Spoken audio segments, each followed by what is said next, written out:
The Supreme Lord said, "Those who perform prescribed duties without desiring the results of their actions are actual sannyasis, that is, renunciates, and yogis, not those who have merely ceased performing sacrifices such as Agnihotra Yagna or abandoned bodily activities." What is known as sannyas is none different from yoga, for none become yogis without renouncing worldly desires.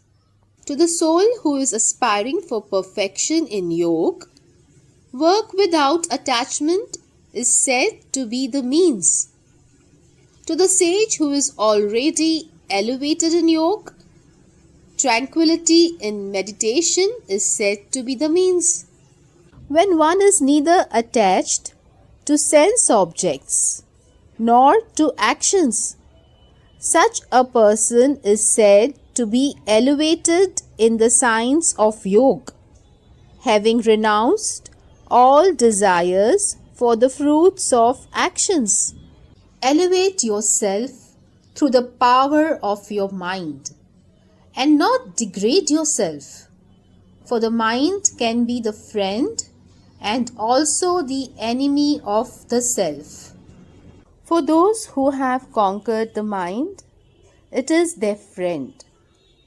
For those who have failed to do so, the mind works like an enemy. The yogis who have conquered the mind rise above the dualities of cold and heat, joy and sorrow, and honor and dishonor. Such yogis remain peaceful and steadfast in their devotion to God. The yogi who are satisfied by knowledge and discrimination and have conquered their senses remain undisturbed in all circumstances. They see everything, dirt, stones, and gold, as the same. The yogis look upon all well-wishers, friends, foes, the pious and the sinners with an impartial intellect. The yogi who is of equal intellect toward friend, companion and foe, neutral among enemies and relatives, and unbiased between the righteous and sinful, is considered to be distinguished among humans. Those who seek the state of yoga should reside in seclusion, constantly engaged in meditation with a controlled mind and body, getting rid of desires and possessions for enjoyment. To practice yoga, one should make an asana, that is, seat in a sanctified place, by placing kush grass, deer skin, and a cloth, one over the other. The asana should be neither too high nor too low. Seated firmly on it, the yogi should strive to purify the mind by focusing it in meditation with one-pointed concentration, controlling all thoughts and activities. He must hold the body, neck, and head firmly in a straight line and gaze at the tip of the nose without allowing the eyes to wander. Thus, with a serene, fearless, and unwavering mind, and staunch in the vow of celibacy, the vigilant yogi should meditate on me, having me alone as the supreme goal. Thus, constantly keeping the mind absorbed in me, the yogi of disciplined mind attains nirvana and abides in me in supreme peace. O Arjun, those who eat too much or too little, sleep too much or too little, cannot attain success in yoga.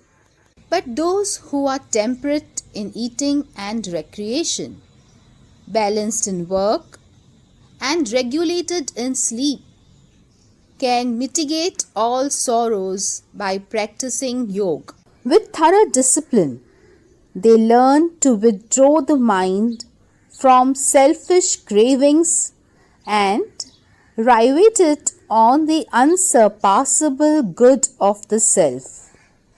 Such persons are said to be in yoga and are free from all yearnings of the senses.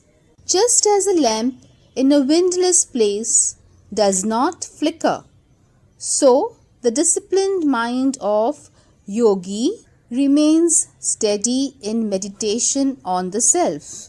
When the mind, restrained from material activities, becomes still by the practice of yoga, then the yogi is able to behold the soul through the purified mind, and he rejoices in the inner joy. In that joyous state of yoga, called samadhi, one experiences supreme, boundless, divine bliss. And thus situated, one never deviates from the eternal truth.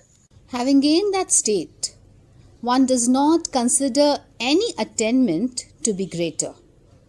Being thus established, one is not shaken even in the midst of the greatest calamity. That state of severance from union with misery is known as yoga. This yoga should be resolutely practiced with determination, free from pessimism. Completely renouncing all desires arising from thoughts of the world, one should restrain the senses from all sides with the mind. Slowly and steadily, with conviction in the intellect, the mind will become fixed in God alone and will think of nothing else. Whenever and wherever the restless and unsteady mind wanders, one should bring it back and continually focus it on God. Great transcendental happiness comes to the yogi whose mind is calm, whose passions are subdued, who is without sin, and who sees everything in connection with God. The self-controlled yogi, thus uniting the self with God, becomes free from material contamination, and being in constant touch with the Supreme, achieves the highest state of perfect happiness. The true yogis, uniting their consciousness with God, see with equal eye all living beings in God and God in all living beings. For those who see me everywhere and see all things in me, I am never lost, nor are they ever lost to me.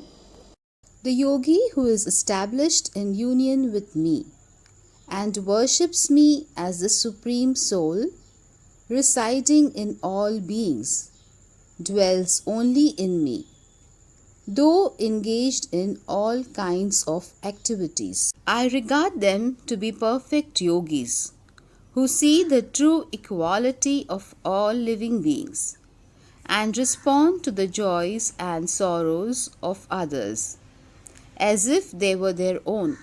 I regard them to be perfect yogis who see the true equality of all living beings and respond to the joys and sorrows of others as if they were their own. The mind is very restless, turbulent, strong and obstinate.